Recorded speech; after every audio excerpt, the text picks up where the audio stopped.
Yo les gens, j'espère que vous allez bien. En tout cas moi ça va très bien. Aujourd'hui on se retrouve pour une nouvelle vidéo où je vais vous présenter deux animes les gars. Donc restez accrochés, on va voir ça tout de suite. Donc les animes ça va se porter principalement sur des isekai. Comme d'habitude moi je kiffe les isekai, vous savez très bien. Donc on va se retrouver tout de suite juste après le générique.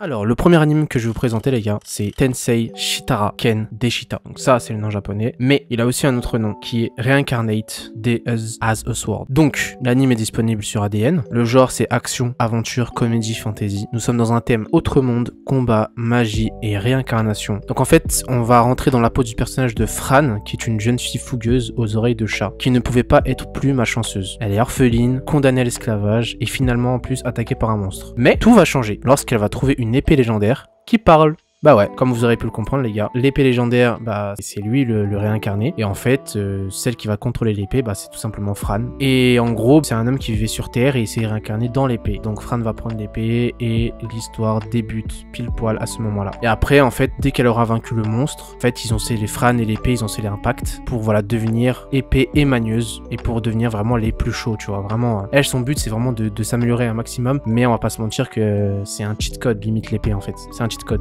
Donc les gars, si vous aimez les isekai comme moi, franchement c'est spécial parce que j'ai jamais vu d'isekai avec une réincarnation d'objets, on va dire, dans une épée ou autre, j'ai jamais vu. Animal ouais, humain, être humain, animaux ouais, mais objet non. Donc les gars, allez checker, allez voir, moi j'ai bien aimé. Donc c'est toujours en cours, les épisodes sortent toujours encore et c'est sorti en octobre 2022 quoi. Donc allez checker et dites-moi des nouvelles les gars.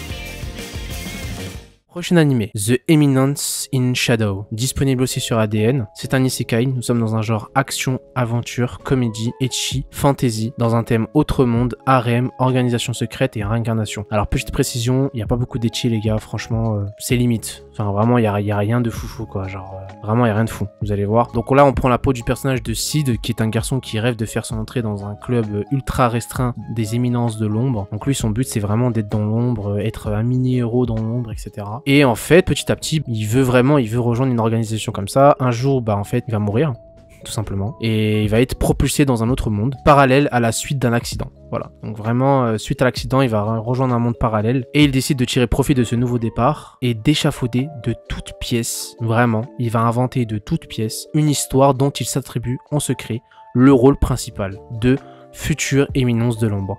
Le pire, c'est qu'il va créer cette histoire, mais cette histoire aurait un sens dans l'histoire. Genre c'est... De base, il avait inventé toute l'histoire, sauf qu'en fait, cette histoire prend forme. C'est ça qui est ouf. Donc voilà les gars, Sid, bien évidemment, il est ultra cheaté, ultra badass, ultra fort, comme on les aime. Donc si vous aimez les isekai les gars, foncez, foncez, c'est la base, c'est la base. N'hésitez surtout pas, dites-moi ce que vous pouvez en penser. Puis tout simplement, de toute façon, on va suivre son aventure, voilà, avec son organisation de l'ombre. Et on va suivre son aventure à partir de là, il va recruter des membres, etc. Et c'est là que ça va devenir de plus en plus intéressant. Donc si vous l'avez déjà vu, mettez-moi en commentaire, dites-moi ce que vous en avez pensé. Si vous l'avez pas encore vu, bah je vous invite à le voir. On se retrouve la semaine prochaine pour une nouvelle vidéo les gars. Je vous dis à la semaine prochaine. Allez, tchuss.